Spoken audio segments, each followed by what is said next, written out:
Hi, this is the Tropical Tidbit for Monday, August 21st. We still have several storms to track. We have the remnants of Hillary moving deeper into the Intermountain West. We've seen heavy rains and reports of flooding in portions of California and the rest of the southwestern U.S., and heavy rain is spreading farther north and east today, and we hope that everyone stays safe from any flooding hazards. We've got several storms still running around in the Atlantic as well. We have Invest 91L now renumbered to potential tropical cyclone 9 in the Gulf of Mexico. We'll talk about what that means in a second. We have tropical storm Franklin in the central Caribbean.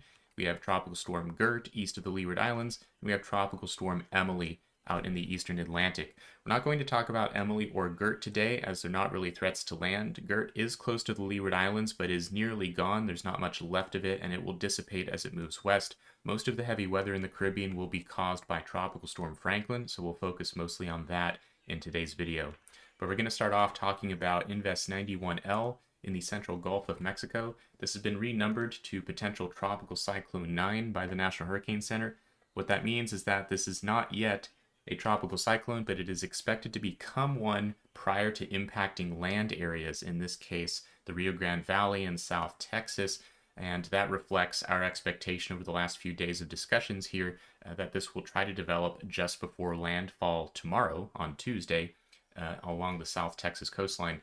If we look at the visible satellite loop this morning, nice and zoomed in here, we've seen a gradual trend in organization of this system over the last few days. Yesterday, we had a broad wave axis with southeasterlies and the northeasterlies on the west side. Today we're seeing a sharpening of that wave axis. You'll see southerlies, maybe slightly southwesterlies on the east side, and you'll see even just a little bit of wrapping northwesterlies on the back side. We don't yet have defined westerlies to fully close off a circulation to the south, but we do see some banding features that are kind of now rotating in toward an area somewhere in here where an area of low pressure is likely trying to form, but it is a slow-going process as the system remains rather weak. We see bubbling convection, but no central inner core that is really tightening up just yet. However, this continues to be on the uptrend in terms of organization, and the expectation remains that a tropical depression or storm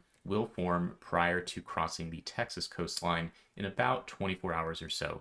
This is the water vapor RGB satellite loop here, showing that there's a generally favorable environment ahead of this. We have an upper low over Mexico, which continues to stay out of the way, a little bit of southerly flow on the south side of the system, which will likely keep most of the moisture on the northern side. If we assume the center develops somewhere in here, the belt of moisture will be primarily within the easterly flow on the north side, so expect the rain as this moves toward the coast to be primarily along and north of the track.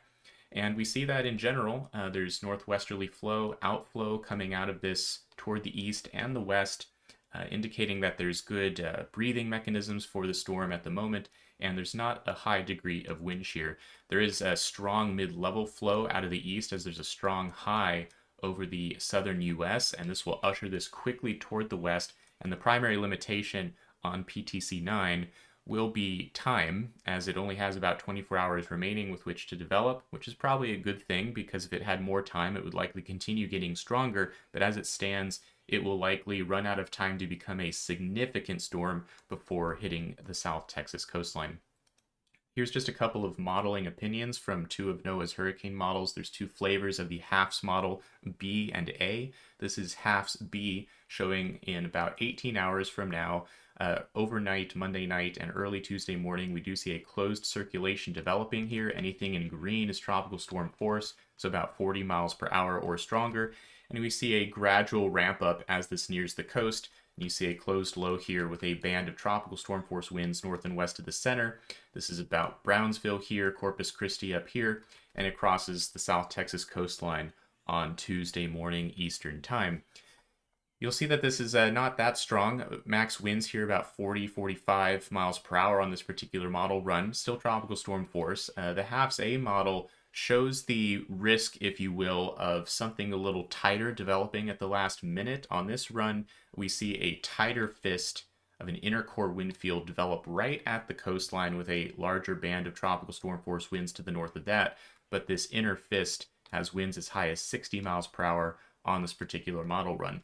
That's what we need to watch for in terms of coastal impacts from any wind and surf is if a tight little inner core can get going just before it crosses the coastline. And that is possible here, but it depends on little details of how the thunderstorm activity goes over the next couple of days. Right now, this is broad, sloppy, and a little messy.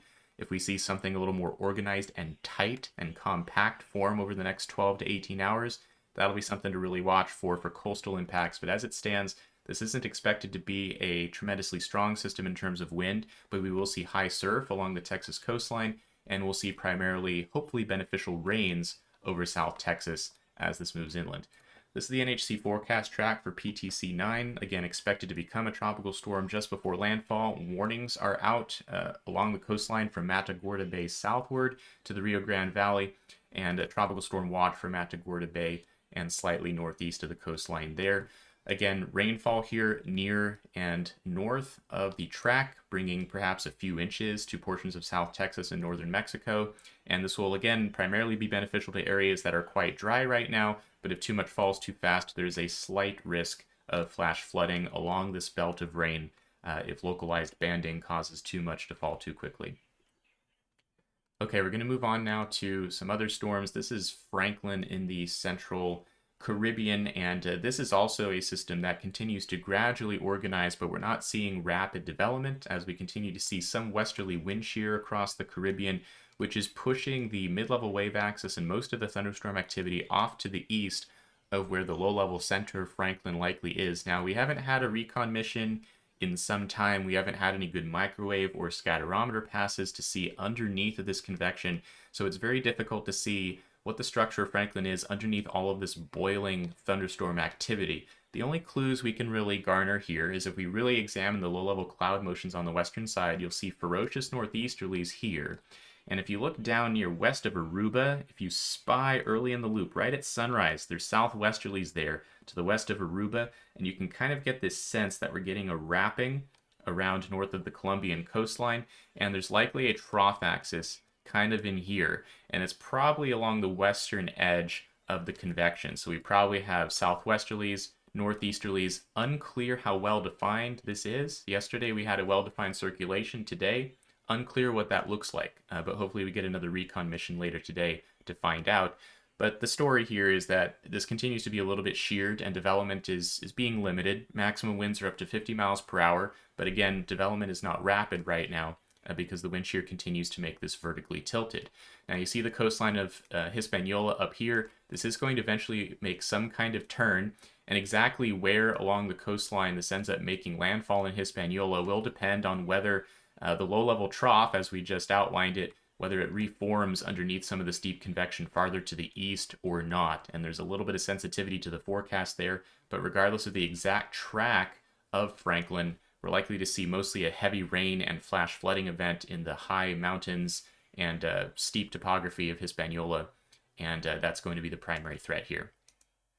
This is a water vapor loop of the western Atlantic, just kind of showing you that, again, we have generally westerly flow aloft hitting Franklin from the left. We have generally westerly flow in the Bahamas and southwestern Atlantic, and this will be the theme for the next few days. And as Franklin gets turned toward the north by this digging upper level trough, there's another trough coming down over Florida and the Bahamas. Those two features will turn Franklin toward the north as they create southwesterly flow throughout a deep layer of the troposphere.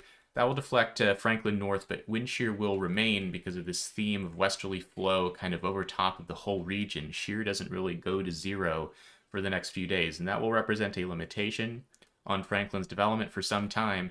In addition to the obstacle of Hispaniola itself, this tall terrain does provide quite a disruption to whatever low-level circulation is developing in here. So if it moves right over Hispaniola, we'll expect perhaps a bump in the road, so to speak, some weakening, perhaps even a chance that Franklin falls apart, at least for a time, after it crosses, and we won't know a lot about its odds of redeveloping on the other side until we see it actually cross over. Most modeling has shown that there is a good chance of some re-intensification or reformation after crossing Hispaniola, as conditions could gradually get more favorable after it gets farther north. This is, again, some of the hurricane model opinion on this, HAFS-A, showing the current state of things with a big mid-level wave pocket, lots of moisture here. Again, the surface low is kind of stuck on the western side. You'll see this come north and again remains rather asymmetric. Most of the moisture off to the east. We may even get some rain in Puerto Rico, but most of it focused in the Dominican Republic. And then this crosses over, and it's a very weak system. You can see the odds of it even falling apart for a brief moment here. But later on in the run, we do see it eventually reform and get itself back together as it starts to move off toward the northeast. But you'll notice it's still asymmetric, all the green on the eastern side of this tight little low, because we continue to have westerly wind shear during this whole forecast period. But eventually, we see some reformation, and the shear starts to lighten a little bit at the end of the run. If we look at HAFS B, we get a similar result here. Again, we'll follow this north into Hispaniola. And again, just a tropical storm here, not really expecting a hurricane at this point in time. And it is actually a little bit stronger, doesn't dissipate as much after crossing the island. And then again, we see a trend toward re-intensification later on as it starts to make a turn toward the north. And we actually have a hurricane in 5 days that begins to make a turn toward the north. We're going to have broad troughing aloft over the western Atlantic, so we do expect that as this turns toward the east, we're expecting a little bit of a turn back toward the north late in the forecast period, but uncertainty is still rather high here. We need to see exactly where this crosses and the details of how this trough over the Bahamas develops. That will determine its fate, but something potentially for Bermuda to keep an eye on in the longer range. As we get out to 6 days, 7 days from now, this could be a system that's re-intensifying and moving in the general direction of Bermuda. So we'll keep an eye on that just in case. This is the National Hurricane Center forecast track, essentially showing what I just described, this turn toward the north, and sometime by late Tuesday we're expecting landfall, but rain will be spreading well in advance of the center location, so we'll start seeing rain pretty soon. Over Hispaniola, tropical storm warnings are out for the whole southern coastline, so gusty winds will exist. We even have a tropical storm watch for the Turks and Caicos out on the north side. We could see some heavy weather spreading as far west as there. And again, a turn generally toward the east and then back toward the north is expected. The National Hurricane Center adopting the philosophy that this will survive the crossing of the tall mountains and re-intensify later in the forecast. Again, this is 5 days out. We see Bermuda up here, so potentially threatened in the longer range, but a lot of uncertainty in a forecast that far in advance. And we have general confidence that something like this will likely occur, but exactly where, unsure. So we can't talk about exact threats to Bermuda, but something to keep an eye on just in case over the next several days. That's about it for all of our systems. Again, the other two here, Gert and Emily, not really a significant threat to anybody right now. But we'll continue to track potential Tropical Cyclone 9 as it moves into Texas over the next 24 to 48 hours, and Tropical Storm Franklin in the Central Caribbean over the next several days. That's it for now. Thanks for watching.